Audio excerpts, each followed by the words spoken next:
Magandang araw mga kababayan. So ngayon nagkuhan po ako, nag harvest po ako sa aking sili na konti na lang yung bunga, kasi nahihinog yung bunga na konti na lang natira. So kinuha ko na lahat. So yung bunga nito mga kababayan, yung sili ko, bago to lahat, bago yung kanya, bago lahat yung talbos niya. So tapos na yung unang bunga niya nito. So pangalawang bunga na to yung hintayin ko mga kababayan, yung pangalawang bunga nito. Yung pangalawang bunga. Ito po ay siling panigang.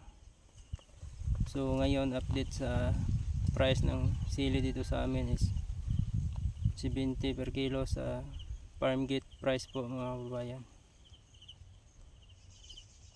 So sobrang tangkad ng aking sili. Magkuhan pa lang ito ngayon, June, July, August, September, maglimang buwan ngayong kuhan.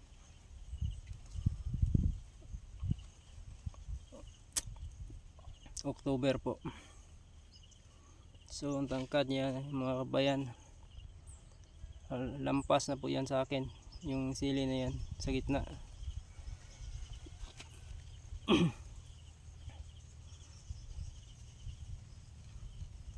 So inabunuhan ko ulit para tumaba siya, at sa awa ng Panginoon marami yung kuhan niya, marami yung bulaklak niya ngayon kaysa unang bunga niya, kasi sobrang kapal na to ngayon. So yun mga kababayan, so talaga makapal na siya.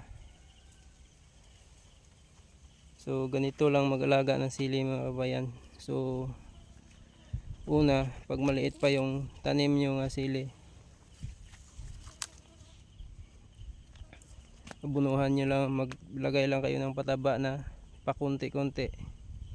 Every 1 month kayo maglagay, or every 3 weeks. Pero pakunti lang yung abuno mga kababayan para hindi siya masisira, kasi yung sili masisilan po ito mga kababayan pag sobra sa abono, or so yung pag-abono. Palagi mong abunuhan, every 2 weeks ka mag-abono, tapos marami yung abono mo, masisira po ito. Maungulot po yung mga dahon nito mga kababayan pag sobra yung abono niya, yung pataba niya. Yun po, sobrang kapal po yan. Lampas po yan sa akin mga kababayan, yung sili na ito. So mag 5 months pa lang ito ngayon, ngayong October. So sobrang kapal na niya. Yun po yung daanan ko sa gitna, natatabunan na kasi yung sanga niya sobrang taba. Mas maganda mga kabayan, magtanim kayo ng sili, kunti-kunti lang yung abono, triple 16 o triple 16 o triple 14, para mas maganda yung tubo ng sili. Kasi pag sobra sa pataba, mangulot talaga yung talbos niya, at saka hindi siya tumatangkad, dyan lang siya hanggang sa lupa magkuhan. Hindi siya tumataba na masyado katulad nito. Yun yung mga kababayan, ang taba niyan. Ito pa yung sili ko na tanim ko na nadaanan ng malakas na hangin ng nakaraang bagyo. So mas lalo siya tumaba, naulanan siya ng matagal, halos ng sobra, halos lagpas ng linggo yung ulan dito sa amin. So mga kabayan, yung kinikita ko dito nung unang bunga niya, kumikita ako ng 60,000 na lahat ng buwan. Kinikita ko dito kasi nung nakaraang buwan Dito tayo kasi mas mainit. Noong nakaraang buwan mga kabayan, nagkuhan ako. Mahal yung kilo nito. Maabot siya ng 90 per kilo. 90 per kilo, 80 per kilo. So doon ako kumita kasi tumaas yung presyo. So nauubos na yung pangalawang bunga. Yun lang nakikita ko na income ko dito. 60,000 plus. So ngayon magantay naman ako sa pangalawang bunga. Ito yung pangalawang bunga niya. Mas marami itong mga kabayan. Siguro mga last week October or second week of October makapagsimula na ako sa pag-harvest nito. Kasi iba malaki na. 2 linggo na lang to mga kabayan, makuha na siya, malaki na siya, pwede na siya, matured na to.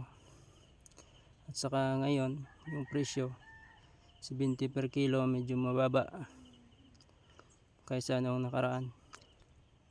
So mas marami yung bunga nito ngayon kaysa unang bunga. Ito yung pangalawang bunga niya mga kababayan. So sobrang dami talaga to kasi ang kapal na nito, you know. Lagang kapal na nito, lampas pa sa akin, no?